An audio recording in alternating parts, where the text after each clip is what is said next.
Shoes Outside the Door is a 2001 work of non-fiction by the American author Michael Downing. Downing was born in Massachusetts in 1958 and spent much of his adult life as a creative writing professor. He died of cancer in 2021 at the age of just 62. Shoes Outside the Door is a 2001 account of the first few decades in the history of the San Francisco Zen Centre.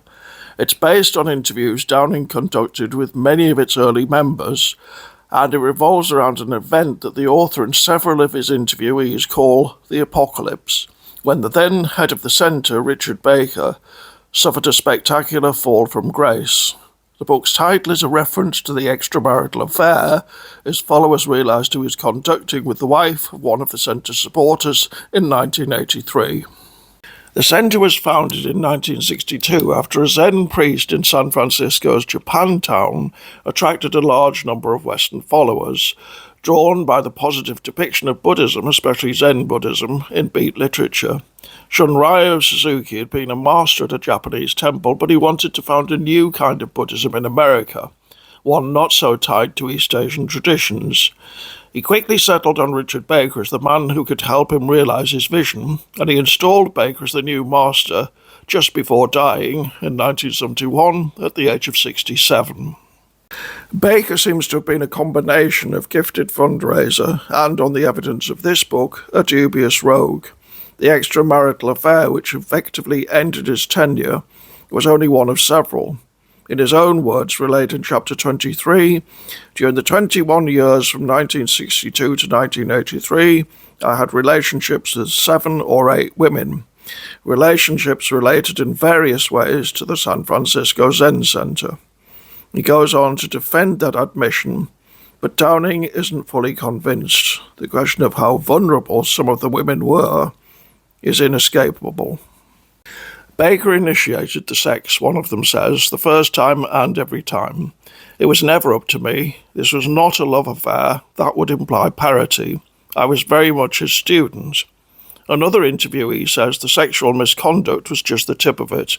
Baker was using the community for his own ends. He was the king, and the community members were his vassals. His community, his people.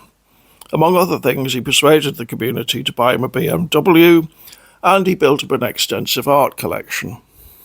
That inevitably raises the question of how far the entire setup was, in the derogatory sense, a cult. The author concludes that it wasn't, but the fact that he feels the need to raise the question at all, and to argue his conclusion so painstakingly, speaks volumes. A large part of the problem arguably arose from a fundamentalist approach to Zen. Much was made of the mystical business of Dharma transmission, where one teacher inherits another's authority, and the meditation sessions were highly demanding, especially given that other arduous tasks were often expected to be undertaken on top. Several community members described their experience as being akin to Zen slaves, and one says, I've asked a lot of practitioners the same question. What led you there? No one said I was so happy and fulfilled that I wanted to find a new way to express my joy and gratitude. Discontent, depression, sickness, bad luck, and loneliness had paved the way. The irony, which Downing points out right at the beginning, is that Zen is supposed to make its practitioners more aware. And yet the 1983 apocalypse seems to have taken nearly everyone by surprise.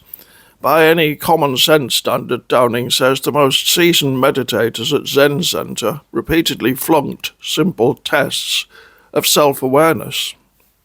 The centre survived its 1983 cataclysm to become the respectable institution it apparently is today. Shoes Outside the Door is an indispensable account of its early history, but it has significant weaknesses. Downing is so even-handed it's difficult to know exactly what he thinks. He interviews everyone, and he keeps circling back to the same topics. That could have been mitigated by an index or chapter names, but the book has neither. Which also means it hasn't fully informed Wikipedia's articles on the San Francisco Zen Centre or on Richard Baker, though both web pages formally cite the book in their further reading section at the end. It's a book that deserves better. On the plus side, it is highly engaging, incredibly well researched, and it's a treasury of primary sources.